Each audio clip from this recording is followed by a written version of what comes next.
আসসালামু আলাইকুম। প্রিমিয়ার পর নতুন আরেকটি ক্লাসে আপনাদের সবাইকে স্বাগতম। আশা করি আপনারা সবাই ভালো আছেন। সৃষ্টিকর্তার অশেষ রহমত এবং আপনাদের ভালোবাসায় আমি অনেক ভালো আছি। আজকের ভিডিওতে আমরা মার্কসিং টেকনিকটা নিয়ে আলোচনা করব। এখন আপনাদের অনেকের মনে প্রশ্ন আসতে পারে যে এই মার্কসিং টেকনিকটা কি? ধরেন আমার হাতে একটা মার্কস রয়েছে। এই মার্কসটা যদি আমি পড়ি, আমি মার্কসটা পড়ে নিয়েছি। এখন আমার এই মার্কসের ভিতরে যা কিছু আছে তা কিন্তু আমি দেখতে পারছি না। আমার মুখ দিয়ে যে কথা বলতেছি এটা কিন্তু আমার দেখা যাচ্ছে না। এটা কিন্তু মার্কসের ভিতরে ঢাকা পড়ে গিয়েছে মার্কসের জন্য। আর বাদবাকি অংশ কিন্তু উন্মুক্ত আছে। এখানে যেমন আমি মার্কসটা ইউজ করে নির্দিষ্ট একটা জায়গাকে ঢেকে রাখতে পারছি এবং নির্দিষ্ট একটা জায়গাকে উন্মুক্ত করতে পারছি। ঠিক অ্যাডোবি প্রিমিয়ার প্রতিও সেম আমরা মার্কসিং টেকনিকটা ইউজ করে নির্দিষ্ট একটা জায়গাকে ঢেকে রাখতে পারি, আবার নির্দিষ্ট একটা জায়গাকে কিন্তু উন্মুক্ত করে রাখতে পারি। মার্কসিং টেকনিক ইউজ করে আপনি অনেক ভালো ভালো আউটপুট পাবেন।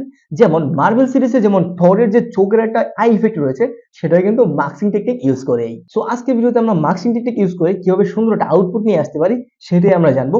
এই ভিডিওতে মার্কসিং টেকনিকের বেসিকটা নিয়ে আলোচনা করবো, কেননা বেসিক মোস্ট ইম্পর্টেন্ট। কারণ আপনি যদি বেসিক না বুঝেন তাহলে কিন্তু আপনি অ্যাডভান্স লেভেলের কাজ করতে পারবেন না। সো এই ভিডিওতে আমরা অ্যাডভান্স লেভেলের মার্কসিং এর কাজ পরে করবো, আগে আমরা বেসিকটা বুঝবো। ওকে, সো আর কথা না বাড়াই আমরা অ্যাডোবি প্রিমিয়ার প্রোর ভিতরে চলে যাই। ওকে, আমরা অ্যাডোবি প্রিমিয়ার প্রোর ভিতরে চলে আসছি। আর এখানে আমি একটা টাইমলাইনে একটা আমাদের ক্লিপ লেগেছি। এখানে আমরা মার্কসিং টেকনিকটা ব্যবহার করব। মার্কসিং টেকনিকটা ব্যবহার করতে গেলে সাধারণত সবচেয়ে কমন যে মার্কসিং টেকনিক সেটা হচ্ছে অপাসিটি মার্কসিং। আমরা যদি এটাকে সিলেক্ট করি, সিলেক্ট করে যদি ইফেক্ট কন্ট্রোলে চলে যাই, দেন একটু নিচের দিকে স্ক্রল করলে দেখেন অপাসিটি রয়েছে। অপাসিটি নাটারে কিন্তু তিনটা মার্কস রয়েছে। লাইক এখানে প্রথম মার্কস হচ্ছে এলিপস মার্কস, দ্বিতীয়টা হচ্ছে ফোর পলিগন মার্কস এবং তৃতীয়টা হচ্ছে ফ্রি ড্রপ ডেজার, যেটাকে আমরা পেন টুল বলে থাকি। ওকে, আমরা যদি এলিপস মার্কসটা যদি ক্লিক করি তাহলে কি হলো, এখানে একটা বৃত্ত দেখাচ্ছে। বৃত্তর ভেতরে যা কিছু আছে সেগুলো আমরা দেখতে পাচ্ছি এবং বৃত্তর বাইরে যা কিছু আছে সেগুলো আমরা দেখতে পাচ্ছি না। এখন যদি আমি চাই যে এই বৃত্তর ভিতরে যা কিছু আছে সেটা আমি দেখতে চাচ্ছি না, আর বৃত্তর বাইরে যা কিছু আছে সেগুলো আমি দেখতে চাচ্ছি, সেক্ষেত্রে আমরা যেটা করবো সেটা হচ্ছে আমরা একটু এখানে যে মার্কস রয়েছে, মার্কস এখানে একটু নিচের দিকে যদি দেখি তাহলে কি হচ্ছে, এখানে ইনব্লেড আছে। আমরা যদি ইনব্লেডে ক্লিক করি তাহলে এই জায়গাটা ব্ল্যাক হয়ে গেল এবং চারপাশের অন্য যে জায়গাগুলো আছে সেগুলো কিন্তু উন্মুক্ত হয়ে গেল। এখানে আমি ইচ্ছে করলে কিন্তু এটাকে ক্লিক অ্যান্ড ড্র্যাগ করে আমরা কিন্তু মার্কসটাকে বড় করতে পারি। এছাড়াও আমরা চাইলে এখানে কিন্তু সুন্দরভাবে মিক্স করতে পারি। আমরা যদি ফেদার যে রয়েছে এখানে ফেদারটাকে বাড়াই তাহলে কিন্তু এটার সাথে একটা সুন্দরভাবে মিক্স হয়ে যাচ্ছে। আমি যদি এখান থেকে এটাকে সিলেকশনটা আনসিলেকশন করি তাহলে কিন্তু এখানে বৃত্তটা কিন্তু মিক্স হয়ে যাচ্ছে। এন্ড এই বৃত্ত যেখানে করেছি এন্ড নিচের লেয়ারে আমি যা কিছু রাখবো তা কিন্তু আমরা এই ভিডিওতে দেখতে পারবো। আমরা একটু পরে এটা দেখবো। তারপরে এখানে আমরা যদি ডিলিট করে দিই, তারপরে এখানে রয়েছে ফোর পলিগন মার্কস, তাহলে এখানে চার কোণার একটা আউটপুট পাবো। এছাড়াও আমরা ধরে ধরে এটাকে কোণাকে আমরা নিজের মতো করে শেপও তৈরি করতে পারবো। আমরা এটাও ডিলিট করে দিলাম। আর এখানে রয়েছে পেন টুল। আমরা মোস্ট অফ টাইম আমরা এই ফ্রি ড্রপ ডেজারটা দিয়ে কাজ করব। এখন ধরেন এখানে আমার যে ব্যাকগ্রাউন্ড রয়েছে, আমার এখানে অল রয়েছে, এই ওয়ালের মধ্যে আমি চাচ্ছি যে কোনো একটা কিছু বসানোর জন্য, যেটা অনেক দেখতে ডাইনামিক লাগবে বা সুন্দর লাগবে। সো আমরা এখানে একটা মার্কসিং তৈরি করি। ওকে, আমরা এখানে ফ্রি ড্রপ ডেজার দিয়ে প্রথমে আমি একটা শেপ তৈরি করে নিই। এখানে আমি আমার ইচ্ছা অনুযায়ী একটা শেপ তৈরি করে নিচ্ছি। আমি এতটুকু জায়গা জুড়ে একটা শেপ তৈরি করে নিলাম। মনে রাখবেন আপনি যখন শেপ তৈরি করবেন প্রথম বিন্দুটা আপনি যেখানে নেবেন পেন টুলের, এবং শেষ পেন টুলের বিন্দুটা কিন্তু এখানেই হবে, তবেই আপনার মার্কসিংটা হবে, এছাড়া কিন্তু হবে না। ওকে, তো এখানে আমাদের শুধু এই বৃত্তর ভিতরে কিংবা আমরা যে মার্কসটা তৈরি করছি এই মার্কসের ভিতরে সব দেখা যাচ্ছে, আর বাদ বাকিটা কিন্তু ডেকে গেছে। তো আমরা এটাকে কি করবো, এখন ইনব্লেড করে দিব, মানে এটাকে উল্টে দিব। ওকে, আমরা এখান থেকে ইনব্লেড করলাম, তাহলে আমাদের এই জায়গাটা ঢাকা পড়ে গেল আর বাদ বাকি জায়গাটা উন্মুক্ত হয়ে গেল। এবার আমি এই যে ক্লিপটা রয়েছে টাইমলাইনে, এই টাইমলাইনে এই ক্লিপটাকে ক্লিক এন্ড ড্র্যাগ করে উপরের টেকে নিয়ে গেলাম। এন্ড নিচের থেকে মূলত আমি যা বসাতে চাচ্ছি ওই জায়গাটার মধ্যে সেই জিনিসটা নিয়ে আসবো। আমি এখানে ধরেন এখানে আমি আমার একটা লোগো ইম্পোর্ট করে নিলাম। এখন আমি চাচ্ছি এই লোগোটা আমার এই ব্যাকগ্রাউন্ডে দেওয়ার জন্য। সেক্ষেত্রে আমরা যেটা করবো, এটাকে ক্লিক এন্ড ড্র্যাগ করে আমরা আমাদের টাইমলাইনে রেখে দিলাম। এন্ড এটাকে সিলেক্ট করে আমরা ইফেক্ট কন্ট্রোলে এসে এটার পজিশনটা আমরা ঠিক করব। যে পজিশনে রাখতে চাচ্ছি সেই পজিশনটা আমরা ঠিক করব। এটাকে আরেকটু ছোট করলাম। আমি এতটুকু করে নিলাম। এন্ড আমার যে মার্কসিং যে করেছি বা ফ্রি জব যে আমরা একটা মার্কসিং এর শেপ তৈরি করছি, এই শেপটাকে আমি গোল করে নেই একটু, তাহলে বেটার একটা আউটপুট পাবো, আমার লোগোটার সাথে ম্যাচ হবে। আমি এতটুকু করে নিলাম।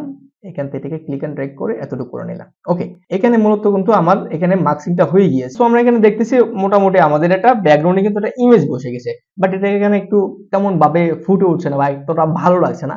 এটাকে আমরা যদি মার্কসের ফেদারটা বাড়াই তাহলে কিন্তু সুন্দর একটা আউটপুট পাবো। আমরা এটাকে সিলেক্ট করব, সিলেক্ট করে আমরা ইফেক্ট কন্ট্রোলে চলে আসবো। এন্ড এখানে যে মার্কস রয়েছে, এই মার্কসটা যে আমরা শেপটা তৈরি করেছি, এটার যে মার্কসের নিচে দেখেন এখানে মার্কস ফেদার রয়েছে, আমরা যদি এটাকে বাড়াই তাহলে কিন্তু সুন্দরভাবে এটা ম্যাচ হচ্ছে। দেখছেন, তাহলে কিন্তু এখানে সুন্দরভাবে ম্যাচ হচ্ছে। এবার যদি আমি প্লেটটা ছেড়ে দিই তাহলে কি হচ্ছে, আমাদের ব্যাকগ্রাউন্ডে কিন্তু এটা বসে গিয়েছে, এটা কিন্তু ব্যাকগ্রাউন্ডে বসে গিয়েছে। লাইক এবার যদি আমি এটার একটু অপাসিটিটা কমিয়ে দিই আমার ব্যাকগ্রাউন্ডের, ওকে, এন্ড এটা ফেদারটা যদি আমি আরেকটু কমিয়ে দিই, ওকে, এন্ড মাস্কিংটাকে যদি আমি আরেকটু শেপটাকে তৈরি করে দেই, ওকে, ওকে, ওকে, তাহলে কিন্তু মোটামুটি তাহলে আমরা নিচে নিচে লেয়ারে মূলত একটা কিছু বসাতে পেরেছি। তাছাড়াও আপনারা যদি চান মাস্কিংটা ইউজ করে, লাইক আমি যদি এখানে একটা কালার মেট ইউজ করি, আমরা সিকোয়েন্সে চলে যাব, সিকোয়েন্স থেকে আমরা যদি এখানে ব্ল্যাক কালার আছে বা কালার মেট আছে, আমরা কালার মেট একটা নিয়ে নিই, লাইক আমরা একটা লাল কালার নিয়ে নিচ্ছি, ওকে দিয়ে দিব, জাস্ট এখানে লাল কালার চলে আসছে। দেন এটাকে ক্লিক এন্ড ড্র্যাগ করে নিয়ে আসলাম, এন্ড নিচের ট্রেকে আমি রাখলাম মূলত মাস্কিংটা করেছি অপাসিটি মাস্কিং এর, এবং নিচের ট্রেকে রেখেছি এখানে কিন্তু একটা লাল একটা বিন্দু ফুটে উঠেছে। এবার আমরা চাইলে লাল বিন্দুটা যদি একটু অপাসিটি কমিয়ে দেই তাহলে অপাসিটি কমাতে পারবো, বাড়াতে পারবো। তারপরে আমরা চাইলে কিন্তু এই যে মাস্কটা রয়েছে এটার কিন্তু আমরা ফেদারটাকেও কমাতে বাড়াতে পারবো, লাইক আমি যদি হালকা একটু কমিয়ে দিই তাহলে এখানে মোটামুটি একটা লালের একটা ভাব চলে আসছে আমাদের ভিডিওতে। সো এখন কিন্তু দেখেন ভিডিওতে কিন্তু এই পাশে আমরা মাস্কিং করে একটা লাল একটা কালার মেট ইউজ করাতে এখানে কিন্তু আমাদের পুরো ভিডিওতে লাল একটা ভাব চলে আসছে, একটা রেডিশ একটা ভাব আসছে, বা মনে হচ্ছে এই পাশ থেকে একটা লাল একটা আলো আসছে। লাইক আমি যদি এই যে মার্কসিংটা তৈরি করেছিলাম এই মার্কসিংকে যদি ক্লিক এন্ড ড্র্যাগ করে একটু এদিকে নিয়ে আসি, এন্ড এইবার যদি আমি মার্কসের যে অপাসিটিটা ছিল আমার রেড কালারের এটা একটু বাড়িয়ে দেই, 100 করে দিলাম, আর এই যে মার্কসিংটা তৈরি করেছি এটার ফেদারটা যদি আমি কমিয়ে দেই, আরো বাড়িয়ে দেই, তাহলে কিন্তু মোটামুটি আমার এখানে কিন্তু একটা লাল একটা শেপ পড়েছে। ওকে, তাহলে আমরা মোটামুটি এখানে কিন্তু একটা লাল একটা শেপ তৈরি করতে পেরেছি, এবং আমাদের ব্যাকগ্রাউন্ডটা একদম সাদা ছিল, আমি যদি একটা বন্ধ করে দেই প্লাস এখান থেকে মার্কসিংটাকে যদি আমি বন্ধ করে দেই তাহলে কি হচ্ছে, এখানে কিন্তু আমার ব্যাকগ্রাউন্ডটা সাদা ছিল, আমরা এখানে কি করেছি একটা মার্কসিং ইউজ করে কিন্তু আমরা এখানে আমাদের একটা অন্যরকম একটা শেপ তৈরি করেছি এবং অন্যরকম একটা কিছু আমরা নিজের ইচ্ছা অনুযায়ী বসাতে পেরেছি। সো আপনি চাইলে কিন্তু এভাবে মার্কসিং টেকনিকটা ইউজ করে অন্যরকম একটা আউটপুট নিয়ে আসতে পারেন যেটা অনেক ডাইনামিক হবে। ওকে, সো আমরা আশা করি যে অপাসিটি মার্কসিং এর যে বেসিকটা এই বেসিকটা আপনাদেরকে আমি বুঝাতে পেরেছি। সো আমরা এই মার্কসিং এর আরেকটা অ্যাডভান্স ক্লাস থাকবে, সেই ক্লাসে আমরা আরো অ্যাডভান্স লেভেলে কাজ শিখবো। ওকে, সো দেখা হচ্ছে নেক্সট ক্লাসে, ততক্ষণ ভালো থাকেন, সুস্থ থাকেন, আল্লাহ হাফেজ।